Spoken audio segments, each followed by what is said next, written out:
उत्तराखंड के मुख्यमंत्री पुष्कर सिंह धामी ने देहरादून के कुवावला के युवा केंद्र में आयोजित युवा अग्निवीर संवाद कार्यक्रम में हजारों युवाओं से सीधा संवाद करते हुए अग्निवीरों के भविष्य को सुरक्षित और सम्मानजनक बनाने के लिए कई महत्वपूर्ण घोषणाएं की। मुख्यमंत्री ने कहा कि उत्तराखंड वीरभूमि है और यहां सैनिकों, पूर्व सैनिकों और उनके परिवारों का सम्मान सरकार की सर्वोच्च प्राथमिकता है।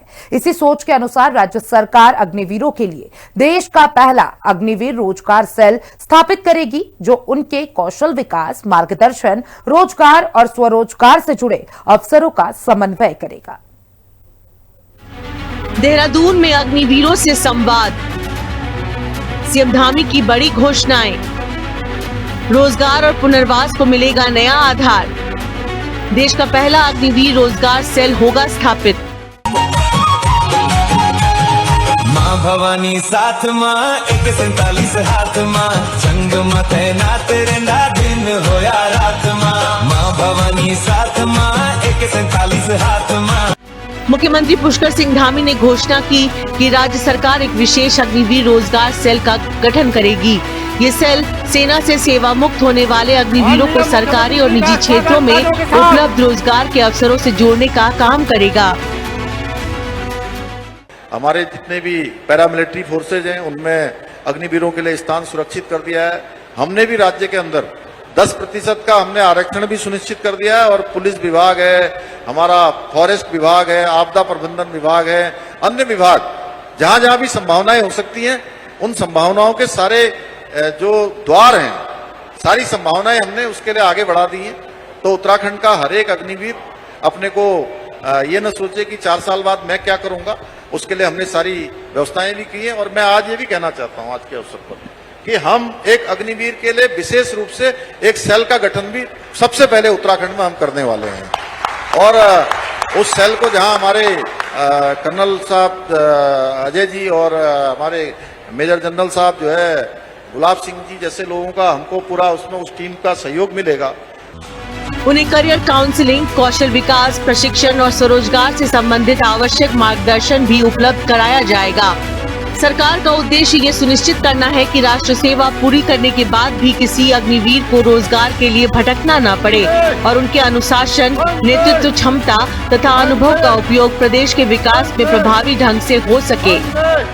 युवाओं को, अग्निवीरों को लेकर हमारी सरकार पूरी तरह से संवेदनशील है और हम पूरी तत्परता से इन कामों को आगे बढ़ाएंगे कि एक भी अग्निवीर अपनी सेवा पूरी करके जब घर वापस लौटकर आएगा तो उसको खाली न बैठना पड़े, उसको कोई न कोई काम मिलना चाहिए।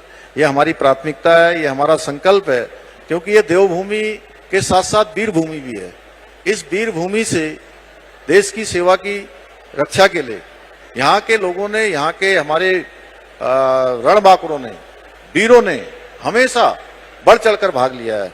चाहे कोई युद्ध हो, पहला विश्व युद्ध हो, दूसरा विश्व युद्ध हो, या 47 में 48 में कब्बालियों के साथ लड़ाई हो, या 62 में भारत चीन युद्ध हो, 65 का युद्ध हो पाकिस्तान के साथ, या 71 में बांग्लादेश की लड़ाई हो जिसमें बांग्लादेश बना था, या उसके बाद कोई भी ऑपरेशन चले हों, उन सभी में हमारे सैनिकों ने, देवभूमि के वीरों ने बहुत बढ़ चढ़कर भाग लिया है।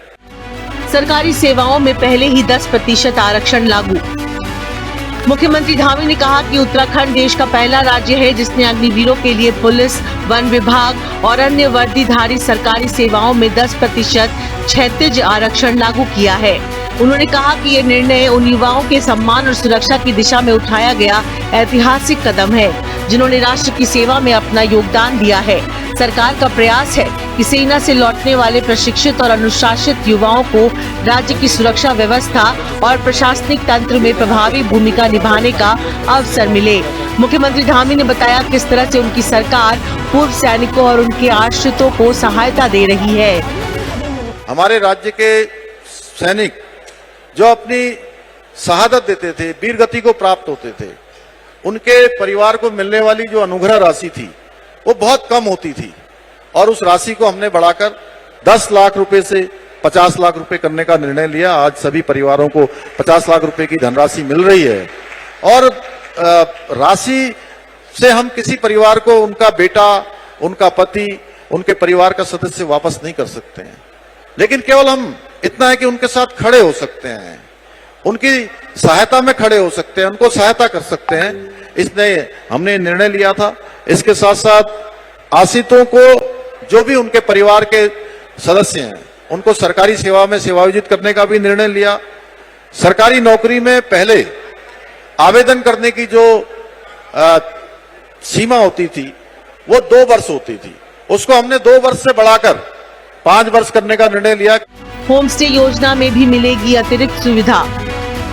मुख्यमंत्री धामी ने कार्यक्रम में पूर्व सैनिकों और अग्निवीरों के लिए एक और महत्वपूर्ण घोषणा करते हुए कहा कि राज्य की होम स्टे योजना में उन्हें अतिरिक्त छूट और विशेष सुविधाएं दी जाएंगी।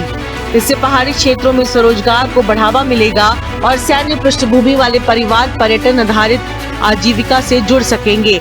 अपने पैरों पर खड़ा नहीं हो पाता है, इसलिए इस समय सीमा को भी हमने 5 साल किया कि 5 साल तक वो आवेदन कर सकते हैं। वीरता पुरस्कार प्राप्त सैनिकों के सम्मान में भी उल्लेखनीय तरह से हमने कई सारी वृद्धियां की हैं। युद्ध में विधवाओं एवं दिव्यांग सैनिकों के लिए भी विशेष सहायता का प्रावधान किया है। पूर्व सैनिकों के लिए सम्मानजनक अंतिम संस्कार हेतु कि उनका सम्मान पूरे राजकीय सम्मान के साथ हो, उसका भी प्रावधान हमने किया है। और प्रदेश में सभी सैनिकों के प्रति हमारी श्रद्धा, हमारी आस्था और उनके प्रति सम्मान व्यक्त करने के लिए हम देहरादून में ही एक सैन्य धाम का निर्माण कार्य अंतिम चरण पर है। बहुत जल्दी आप सबको आमंत्रित करेंगे, आप सबको आमंत्रित करके उस सैन्य धाम को भी राज्य और देश को समर्पित करने वाले हैं, जो अपने आप में बहुत बड़ा एक स्थल होगा, हमारा पवित्र स्थल होगा।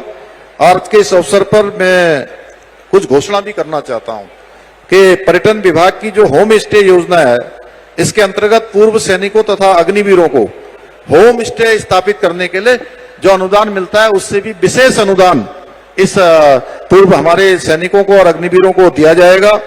और जो भी अग्निवीर हमारे सेवा मुक्त होकर लौटेंगे, राज्य सरकार की विभिन्न योजनाओं का लाभ दिलाने के लिए एक समर्पित सेल भी बनाया जाएगा। मैं इसकी घोषणा करता हूं।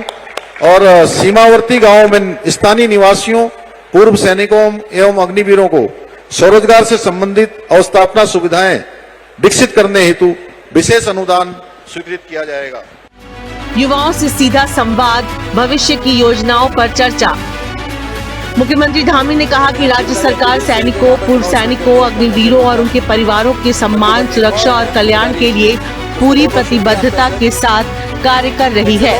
अग्निवीर रोजगार सेल सरकारी नौकरियों में आरक्षण और स्वरोजगार को बढ़ावा देने जैसी पहलें इस दिशा में महत्वपूर्ण कदम हैं, जिनसे उत्तराखंड के युवाओं का भविष्य अधिक सुरक्षित और सशक्त बनने की उम्मीद है। ब्यूरो रिपोर्ट, हिंदी खबर।